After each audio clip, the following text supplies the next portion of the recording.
A perpetuity is a special form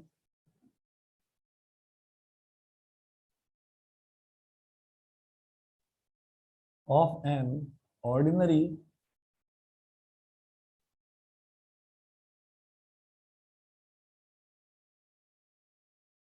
a perpetuity is a special form of an ordinary annuity in which period payments continue forever.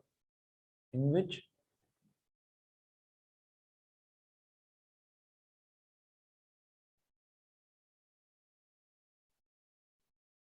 period payments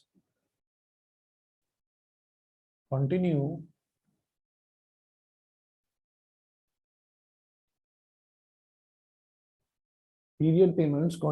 forever. जैसे कि हमने car की जो maintenance होती है उसका जो सर्विसिंग कॉस्ट होता है उसकी हमने एग्जांपल लिया, ठीक है। और इसी तरीके से अब इसको कैलकुलेट करने के लिए फॉर्मूला क्या होगा, तो तीन तरीके से हम इसको कैलकुलेट करेंगे। तो पहला, इसमें आप टॉपिक नोट करें, पहला लिखेंगे present value of perpetuity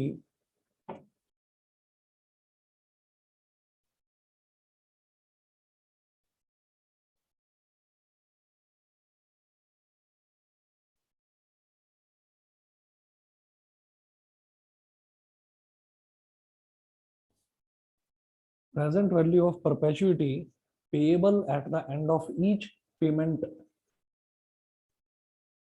period, payable at the end of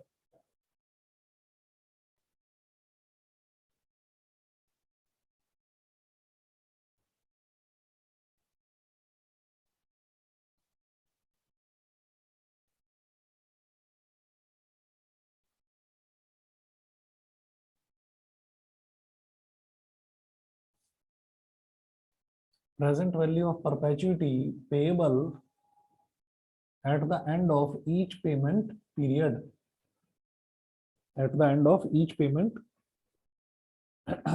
period.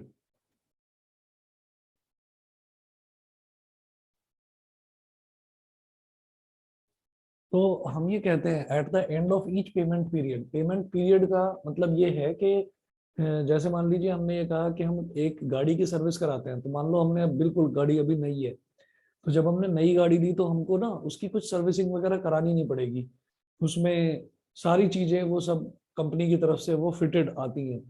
फिर उसके बाद ये कहा जाता है कि भाई एक साल अगर आपने गाड़ी यूज कर ली तो एक साल के बाद में आपको इसमें कुछ इंजन ऑयल वगैरह सारी चीजें कुछ डलवानी पड़ेंगी या चेंज करानी पड़ेंगी। तो जब आप उन सब चीजों को चेंज कराते हैं तो वो कब कराएंगे आप, eight the end of each payment period. At the end of each payment period मतलब एक साल का अगर एक पेमेंट पीरियड मानकर चलते हैं तो एक साल के बाद में आपको पेमेंट करना पड़ेगा। कई जगह ऐसे होता है, जैसे मान लीजिए हम अपने घरों में रहते हैं, जिन फ्लैट्स में हम रहते हैं, तो यहाँ पर हमको इलेक्ट्रिसिटी का पेमेंट करना पड़ता है, मेंटेनेंस का पेमेंट करना पड़ता है। तो ये जो हम पेमेंट करते हैं ये हम हमेशा एडवांस में करते हैं। तो ये क्या होता है, जैसे यहाँ पर है eight the end of each payment period, यहाँ पर क्या होता है एट द बिगिनिंग ऑफ। तो मंथ शुरू होने से पहले ही हम बिगिनिंग में ही वो पेमेंट करते हैं। तो खैर यहाँ पर at the end of each payment period करेंगे तो इसमें लिखेंगे the present value of first payment. पहले लिखेंगे प्रेजेंट वैल्यू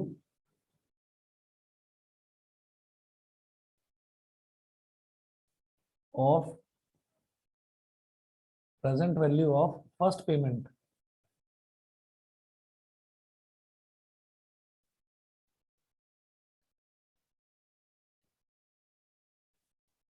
पहला जो पेमेंट होगा उसकी प्रेजेंट वैल्यू क्या होगी, आर इंटू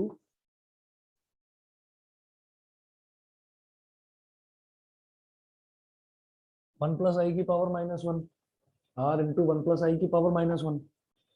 ऐसे ही second payment, present value of second payment,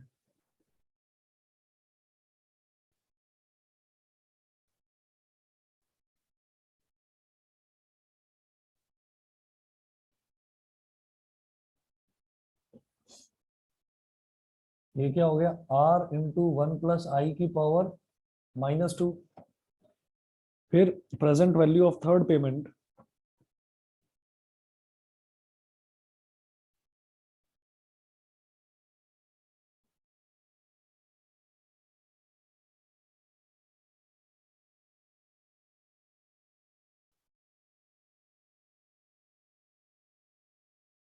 R into one plus I की पावर -3 एंड सो ऑन, इस तरीके से फोर्थ पेमेंट, फिफ्थ पेमेंट, ये सब होता जाएगा। फिर जो ये कंटिन्यूअस जो हमको ये पेमेंट करना ही पड़ता है, ठीक है, कंटिन्यूअस जो हमको पेमेंट करना ही पड़ता है उसको हम परपेचुइटी बोलते हैं। तो एक फर्स्ट पेमेंट हमारी इतनी होगी, यानी कि 1 साल के बाद सर्विस कॉस्ट इतनी, 2 साल बाद सर्विस कॉस्ट इतनी, 3 साल बाद सर्विस कॉस्ट इतनी, तो ये पेमेंट हमारा कंटिन्यूअस चलता रहेगा। तो इसको इनका सबका टोटल होगा। तो नोट करें, so the present value P of the perpetuity is given by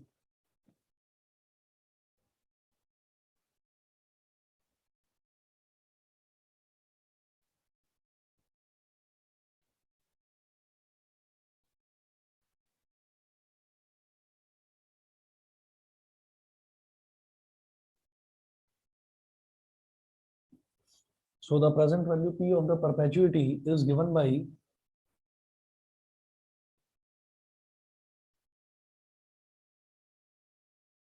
p is equal to r into 1 plus I की power -1 plus r into 1 plus I की power -2 plus r into 1 plus I की power -3 and dot dot dot, ऐसे छोड़ दिया।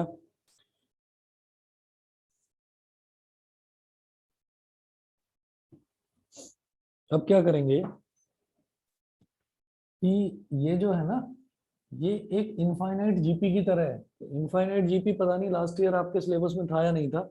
तो infinite GP ये होता है कि एक ऐसा जीपी जो कभी भी खत्म नहीं होता, जो इनफाइनाइटली चलता ही रहता है, चलता ही रहता है। तो आप ये देखें, उसके लिए मुझे क्या करना पड़ेगा, एक सिंपल सा फॉर्मूला होता है उसका।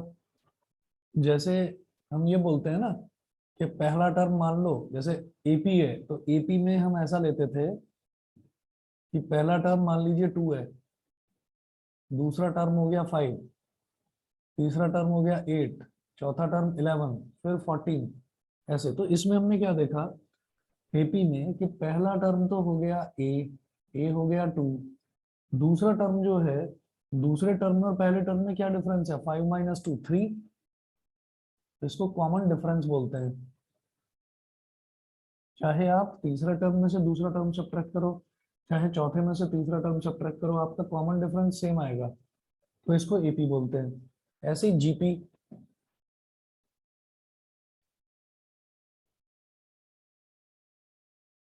जीपी में मान लीजिए पहला टर्म 3 है, दूसरा टर्म 6 है, फिर 12 है, फिर 24 है, फिर 48 एंड लाइक दिस। तो यहाँ से मुझे क्या समझ में आता है कि यहाँ पर तो एक कॉमन नंबर होता है जो सब में ऐड होता चला जाता है। जैसे 2 में 3 ऐड हुआ तो 5 बन गया, 5 में 3 ऐड हुआ तो 8 बन गया, 8 में 3 ऐड हुआ तो 11 बन गया। यहाँ क्या होता है जीपी में कि एक कॉमन नंबर हर एक नंबर में मल्टीप्लाई होता चला जाता है।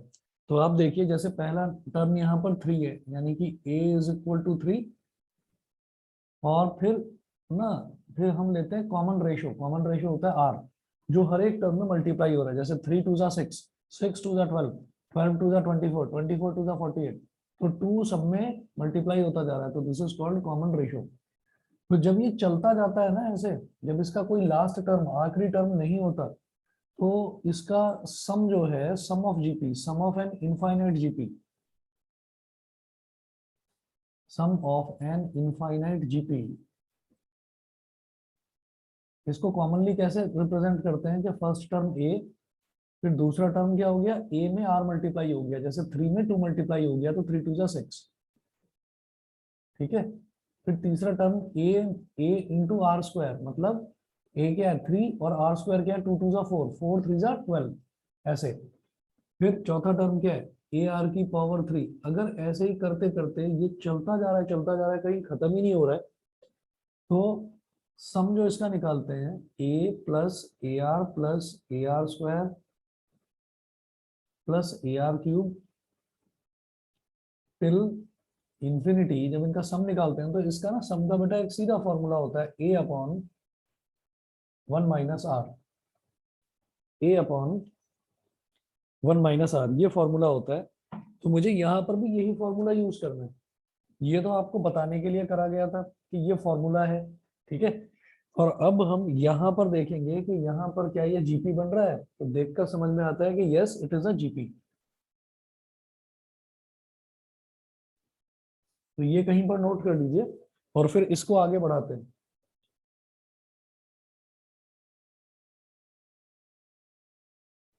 यहाँ लिखेंगे इट इज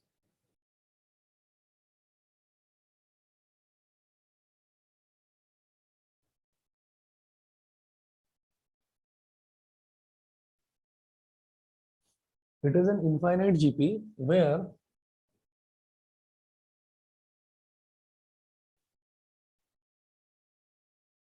ए यानी कि first term, where A is equal to R into one plus I की power minus one,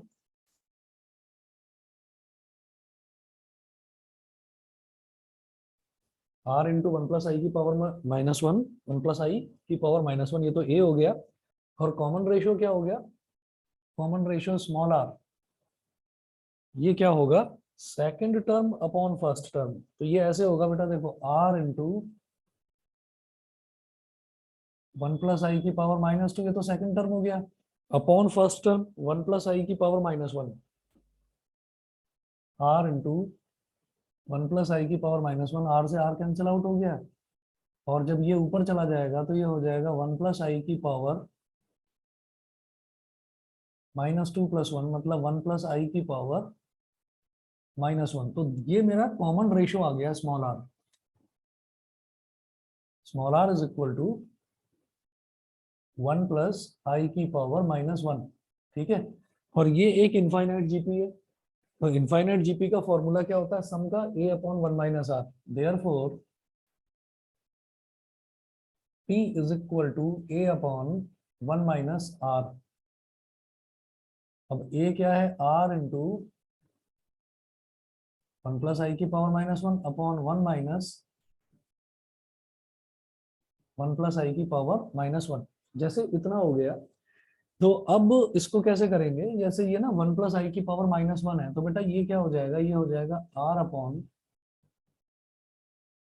one plus I, और अपॉन में one minus one upon one plus I, ठीक है। ये हो गया। अब एलसीएम ले लीजिए, डिनोमिनेटर में एलसीएम ले लीजिए, तो क्या हो जाएगा R upon one plus I, और अपॉन में ये वन प्लस आई इधर वन में मल्टीप्लाई हो गया, तो क्या बन जाएगा one plus I minus one upon one plus I, minus one से प्लस वन कैंसिल आउट। अब देखो न्यूमरेटर का डिनोमिनेटर भी वन प्लस आई और डिनोमिनेटर का डिनोमिनेटर भी वन वन प्लस आई, तो ये कैंसिल आउट हो गया। तो कुल मिलाकर फॉर्मूला क्या बन गया, P is equal to R upon small i, P is equal to R upon small आई।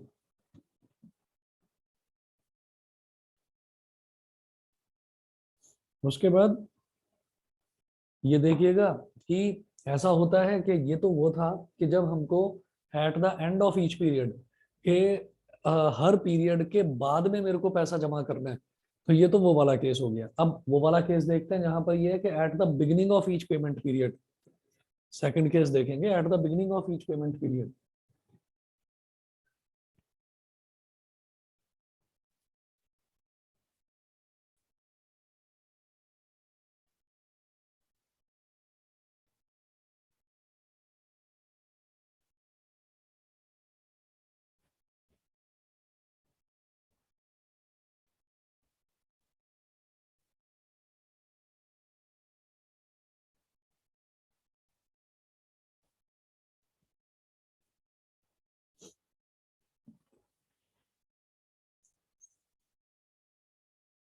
तो नोट करेंगे present value of perpetuity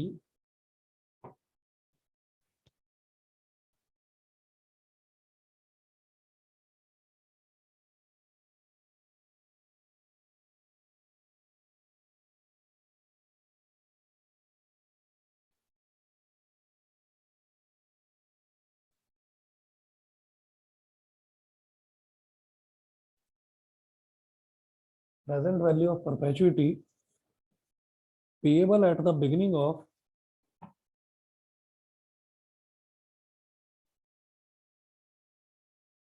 payable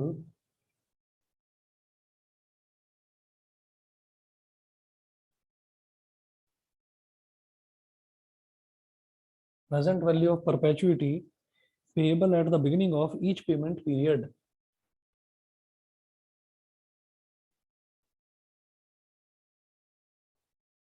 Payable at the beginning of each payment period.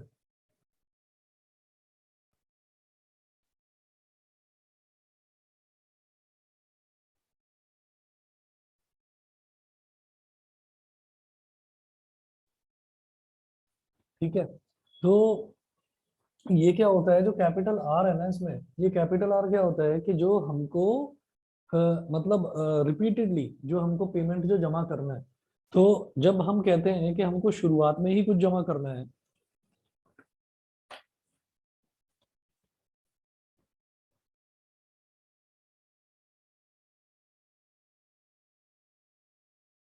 जब हम कहते हैं हमको शुरुआत में ही कुछ जमा करना है, तो शुरुआत में ही जब जमा करना होता है तो हमको आर रुपीज डिपॉजिट करने होते हैं।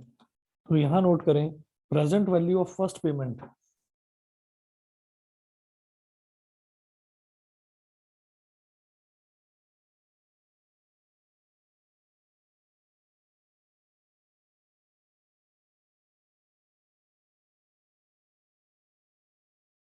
जब शुरुआत में ही जमा करना होता है तो शुरुआत में हम आर रुपीज डिपॉजिट करते हैं।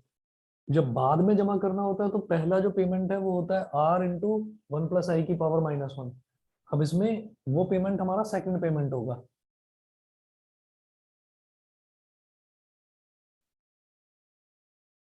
प्रेजेंट वैल्यू ऑफ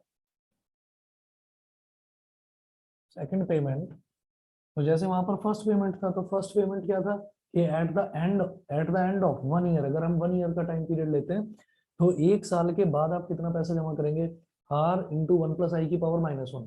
अब जो ये सेकंड पेमेंट है, सेकंड पेमेंट मतलब क्या है कि ये सेकंड ईयर के लिए एडवांस पेमेंट है। तो वो आप जमा कब करेंगे, फर्स्ट पीरियड के बाद में, फर्स्ट ईयर के बाद में। तो फर्स्ट ईयर के बाद में जैसा हमने पहले करा था, वो था आर इंटू 1 + i की पावर -1। तो यहाँ पर वही चीज हो जाएगी। मेरी बात समझ में आ रही है? Yes sir. R into 1 + i की पावर -1, फिर करेंगे present value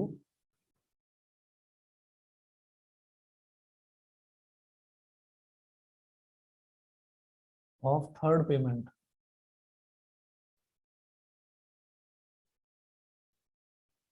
are into 1 + i की पावर -2। ठीक है, present value of fourth payment,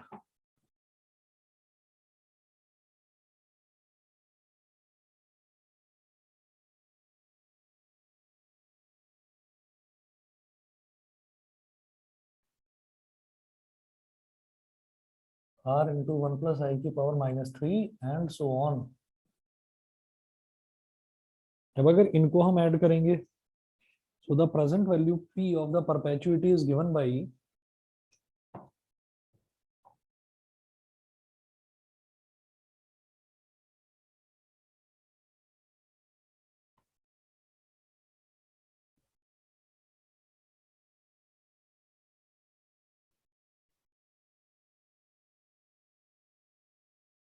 so the present value p of the perpetuity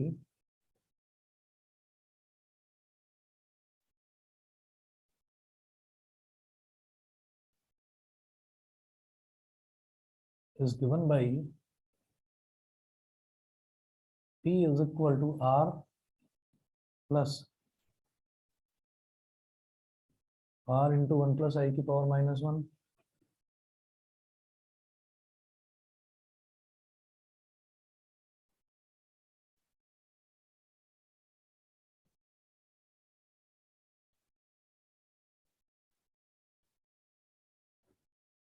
r into 1 + i की पावर -3 एंड सो ऑन। ये कर दिया। अब आप ये देखिएगा कि यहाँ पर मुझे फिर ये दिखाई दे रहा है कि 1 + i की पावर -1 हर एक टर्म में मल्टीप्लाई होता जा रहा है। तो यहाँ पर हम ये कहेंगे clearly,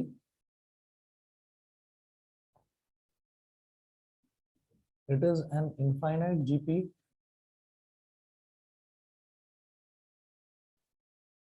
It is an infinite GP where first term small a is equal to r and common ratio small r is equal to, common ratio क्या है भैया, आप सेकंड टर्म को फर्स्ट टर्म से डिवाइड करो तो क्या आ जाएगा, 1 प्लस आई की पावर -1। तो 1 प्लस आई की पावर -1 ये हमारा कॉमन रेशियो हो गया। ठीक है, तो अब देखिएगा ये पी क्या हो जाएगा, a अपॉन 1 माइनस आर। ए क्या है, कैपिटल आर, और 1 माइनस आर क्या है, 1 माइनस 1 प्लस आई की पावर -1। इसको सिंप्लीफाई कर लो, आगे कर रहा हूँ।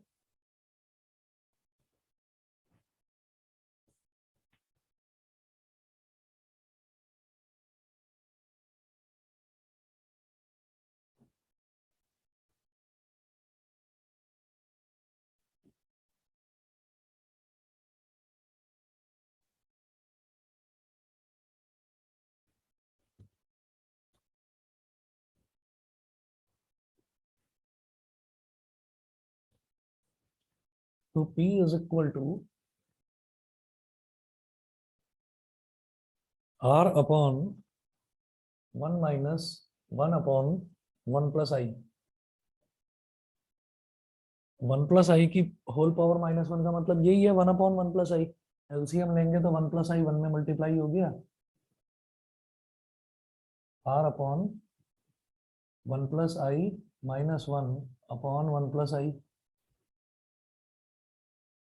तो P is equal to R upon, ये जो डिनोमिनेटर का डिनोमिनेटर होता है ये न्यूमरेटर से मल्टीप्लाई हो जाता है, तो ये 1 प्लस आई तो ऊपर आ गया और नीचे क्या बचा, 1 प्लस आई -1, तो -1 से -1 कट गया।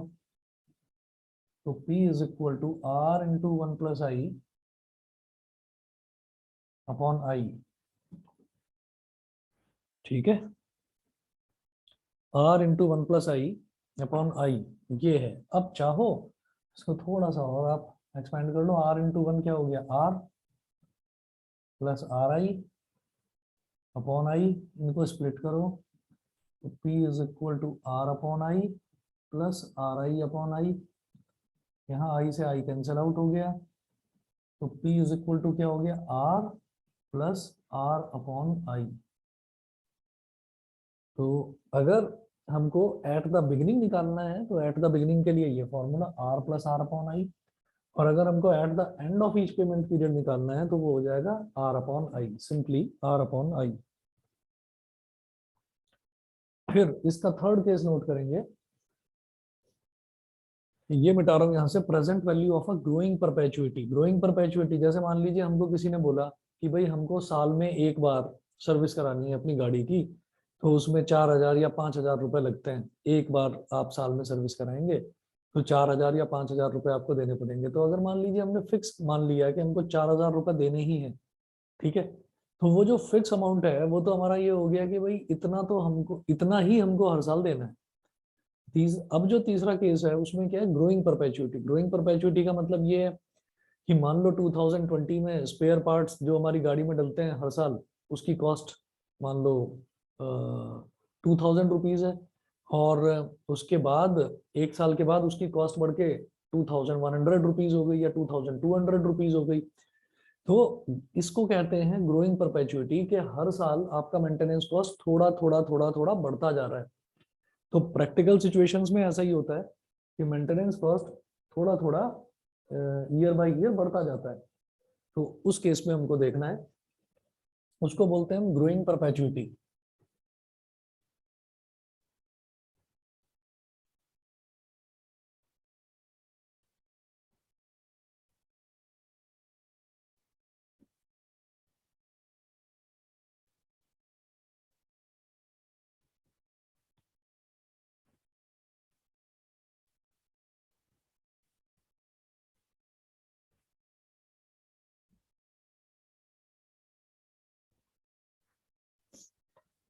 नोट करेंगे present value of a growing perpetuity.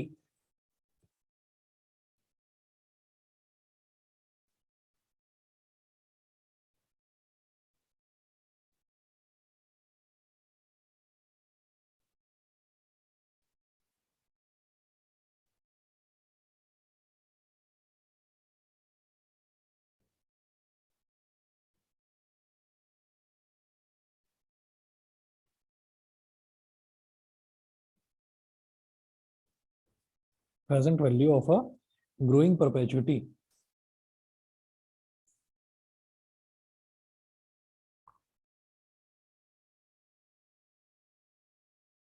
यहाँ क्या होता है कि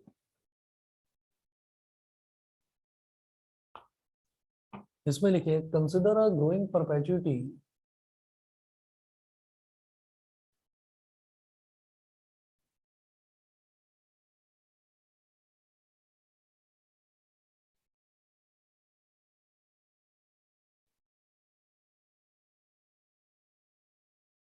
consider a growing perpetuity of rupee r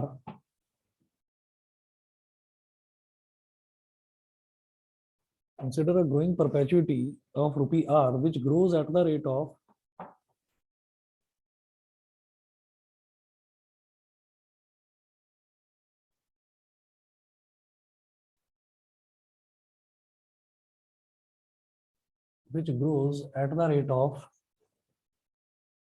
g per rupee per period. g per rupee पर पीरियड. जी पर रुपी का मतलब ये है, पर रुपी का मतलब यहाँ पर ये है कि 1 रुपया अगर हम मानकर चलते हैं कि पहले हमने 1 रुपया दिया था किसी भी चीज को, किसी भी चीज की मेंटेनेंस कॉस्ट अगर हमने 1 रुपया दिया था, तो 1 रुपए पर मान लीजिए कि 20 पैसे बढ़ जाते हैं. 20 पैसे बढ़ जाते हैं, तो 20 पैसे का मतलब क्या हो गया? 0.20. तो जी के मतलब हो गया, जी की वैल्यू हो गई 0.20. और पर पीरियड का मतलब ये है कि अगर हम हर साल को एक पीरियड मानकर चल रहे हैं, तो हर साल हमारा 1 रुपया बढ़कर 1 रुपया 20 पैसे हो जाता है. तो जो नई कॉस्ट हो गई वो तो 1 रुपया 20 पैसे हो गई, लेकिन जो ग्रोथ है वो कितनी है? 20 पैसे की, यानी कि 0.20 की ग्रोथ है. तो ग्रोथ के लिए हमने जी शब्द का यूज करा है यहाँ पर. तो उसके बाद हम ये कहेंगे कि present value of first periodic payment.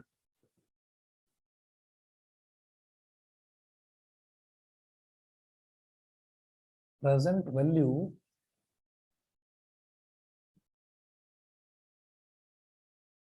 of first periodic payment.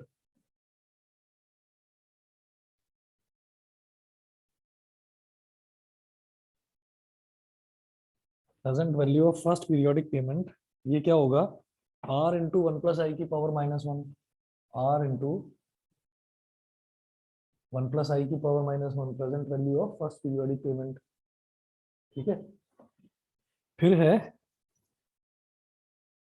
Present value of second periodic payment.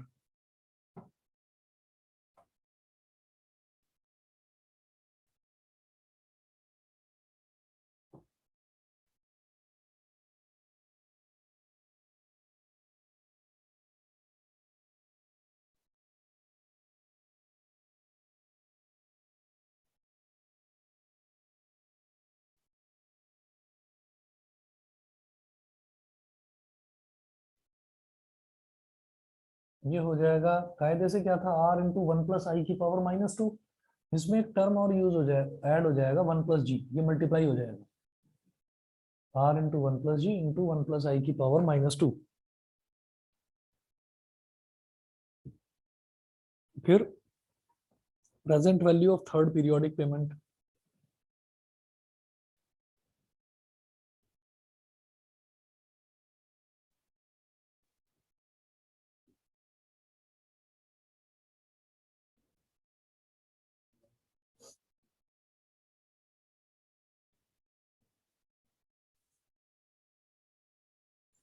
Present value of third periodic payment. इसमें भी क्या होगा भाई? वैसे क्या होता? r into one plus I की पावर -3. यहाँ पर 1 प्लस जी इधर मल्टीप्लाई हुआ है, तो अगले में भी एक और 1 प्लस जी आ जाएगा. तो ये हो गया r इंटू वन प्लस जी का square into one plus I की power -3 and so on and so on. So the present value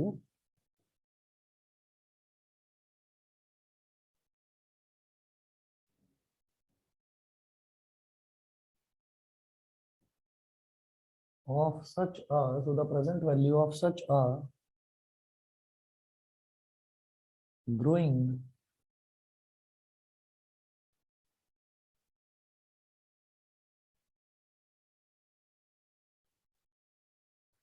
so the present value of such a growing perpetuity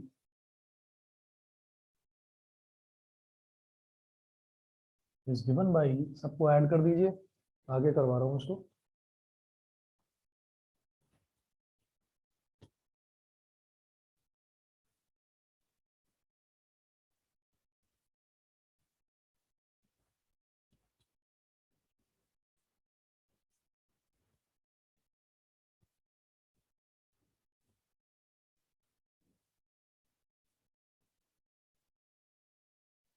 तो P is equal to, first payment क्या है, R into 1 plus I की power -1।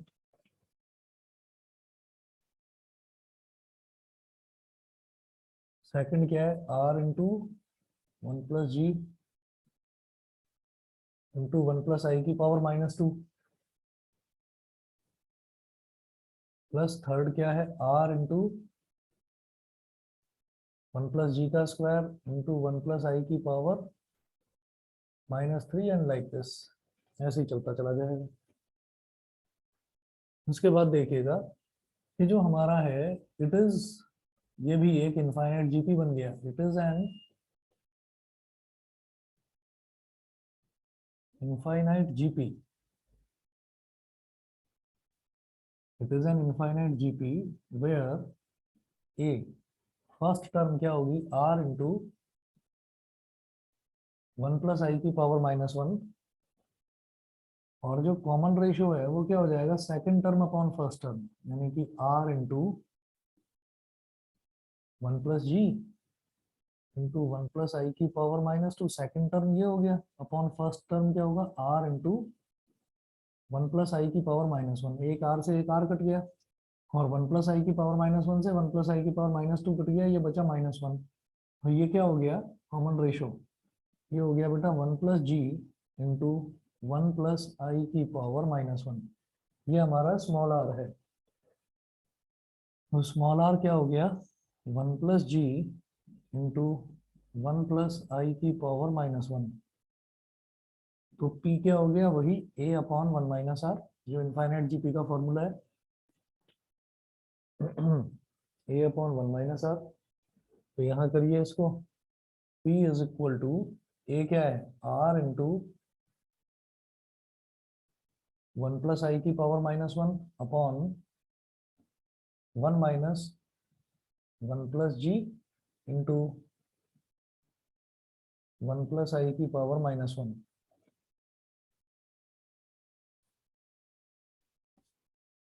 ये क्या हो जाएगा, P is equal to R upon 1 plus I, 1 plus I की power -1 का मतलब क्या है, अपॉन में 1 प्लस आई आ जाएगा, अपॉन में 1 minus 1 plus G upon 1 plus I. इस तरफ करेंगे आगे।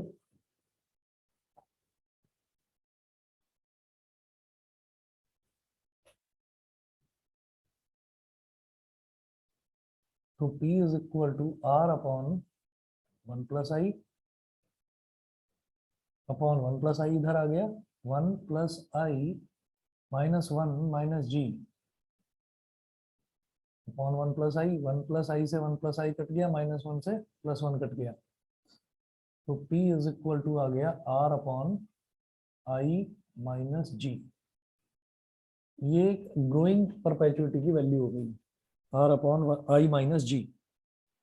ठीक है, और जो इसके एग्जांपल्स हैं, बस इसमें सिर्फ और सिर्फ आपको फॉर्मूला ही लगाना है। इसमें जो परपेचुइटी वाला पोर्शन है, परपेचुइटी वाले पोर्शन में ये जो तीन चीजें हैं ना, ये जो हमने तीन तरीके की परपेचुइटी निकाली, at the end of each payment period, at the beginning of each payment period, और perpetuity of a growing perpetuity. तो जो ग्रोइंग परपेचुइटी, ये जो तीन हुए केसेस, इन तीन केसेस का जो फॉर्मूला का डेरिवेशन है, ये बड़ा इंपॉर्टेंट है। ठीक है, तो इतना आज आप करिए, बाकी नेक्स्ट क्लास में करवाता हूँ आपको। ओके सर, ठीक है, थैंक चलिए, यू सर। ओके जी, ओके।